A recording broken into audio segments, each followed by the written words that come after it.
কৃপণ রবীন্দ্রনাথ ঠাকুর। আমি ভিক্ষা করে ফিরতেছিলেম গ্রামের পথে পথে, তুমি তখন চলেছিলে তোমার স্বর্ণরথে।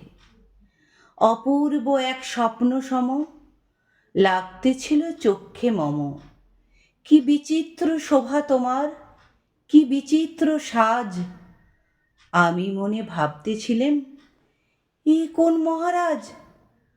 আজি শুভক্ষণে রাত পোহালো, ভেবেছিলেম তবে আজ আমারে দ্বারে দ্বারে ফিরতে নাহি হবে। বাহির হতে নাহি হতে কাহার দেখা পেলেম পথে, চলিতে রথ ধনধান্য ছড়াবে দুই ধারে। মুঠা মুঠা কুড়িয়ে নেব, নেব ভারে ভারে। দেখি সহসা রথ থেমে গেল আমার কাছে এসে।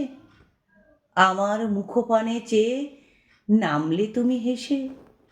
দেখে মুখের প্রসন্নতা জুড়িয়ে গেল সকল ব্যথা।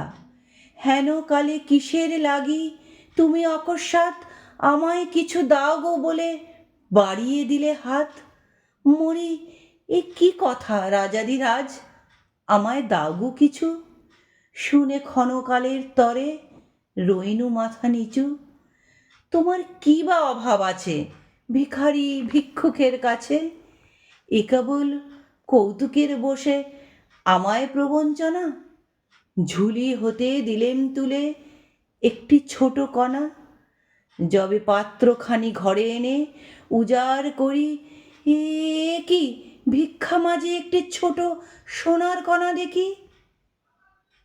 দিলেম যা রাজভিখারিরে স্বর্ণ হয়ে